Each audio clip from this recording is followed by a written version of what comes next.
Andrew Jackson and the growth of American democracy. Our essential question that we're going to try to answer throughout this chapter is how well did Andrew Jackson promote democracy? Do a little preview activity here. Take a look at what we've got. So this painting shows George Washington on his way to his inauguration way back in 1789. Now, how would you describe the people that attended Washington's inauguration according to this picture?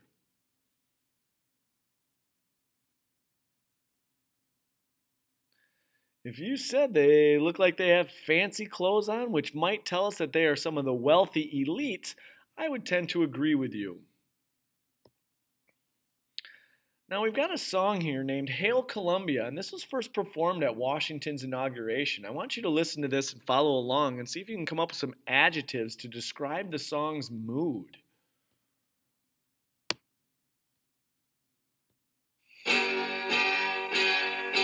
Hail Columbia, happy land. Hail ye heroes, heaven-born band, who fought and bled in freedom's cause, who fought and bled in freedom's cause. And when the storm of war was gone, enjoy the peace your valor won. Let independence be your boast, ever mindful what it cost, ever grateful for the prize. Let its altar reach the skies. Firm, united, let us be, rallying round our liberty as a band of brothers joined. Peace and safety we shall find. Immortal patriots, rise once more. Defend your rights, defend your shore. Let no rude foe with impious hand, let no rude foe with impious hand invade the shrine where sacred lies of toil and blood the well-earned prize, while offering peace sincere and just. In heaven we place a manly trust that truth and justice will prevail, and every scheme of bondage fail. Firm, united, let us be, rallying round our liberty as a band of brothers joined. Peace and safety we shall find.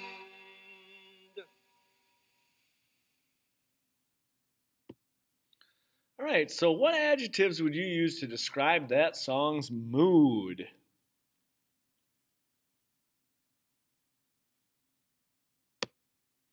Now let's take a look here at an image that shows Andrew Jackson stopping to greet people after winning the presidential election of 1828. So it's a few years after. This is the 7th president of the United States.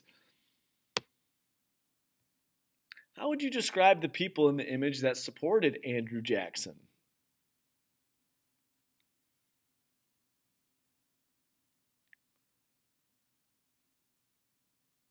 Now, if you thought, well, they look more like common people, they aren't necessarily as dressed up and as formal.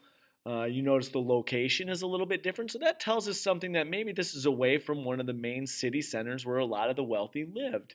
So that might give us an indication of some of the supporters of Andrew Jackson.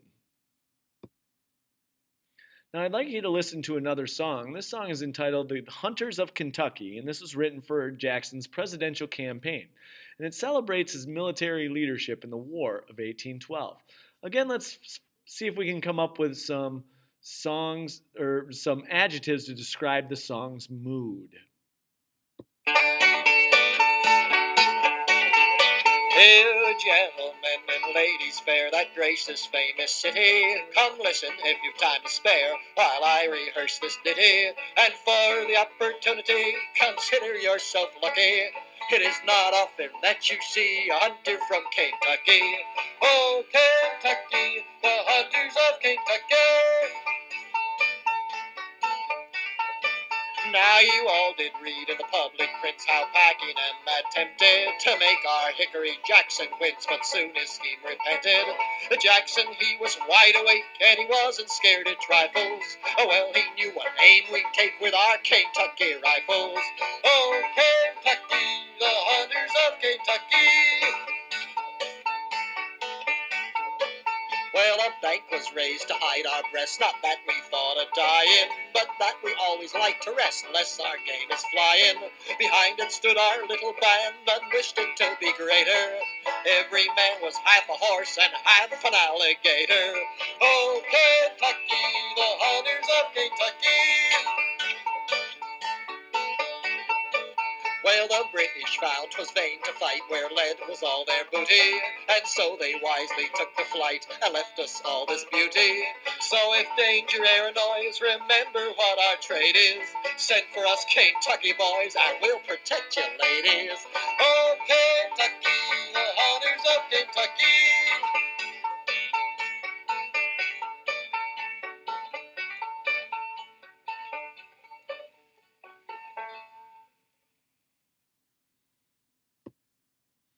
All right, well, what adjectives would you use to describe that song's mood?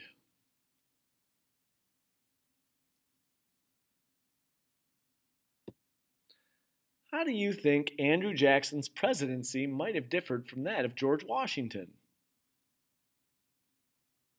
This is a perfect opportunity to compare and contrast what we know about George Washington and what we can predict about Andrew Jackson.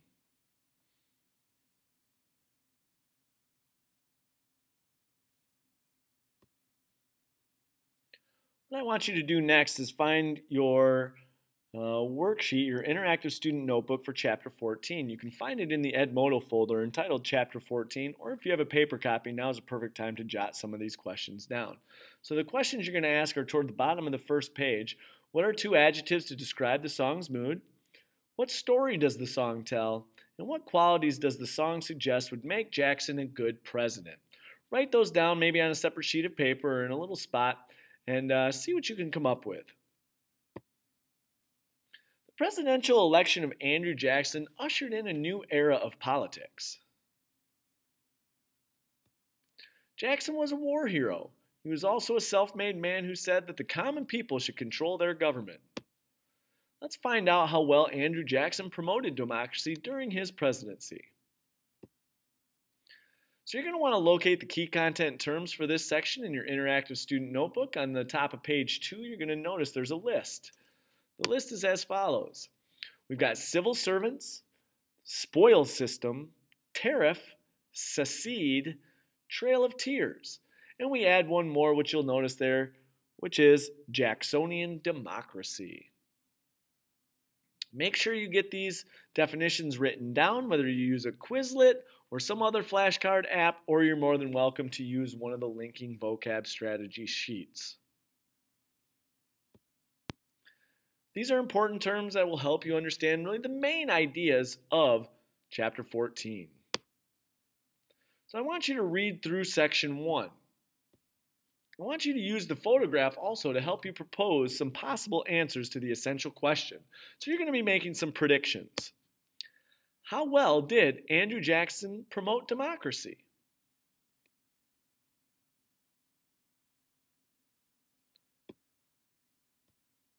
After reading Section 1, please answer the following questions on a separate sheet of paper. Why was the election of 1828 considered one of the dirtiest in U.S. history? What groups of people voted for Adams? Who voted for Jackson? In what ways do you think President Jackson might have promoted democracy during his presidency? Again, read through the introduction of Chapter 14 and use the picture to help you with these questions. This concludes our preview and our reading of the introduction for Chapter 14. I look forward to seeing you in the other sections. Now make sure you get all these questions answered and you do some thoughtful analysis of what we talked about in this preview section.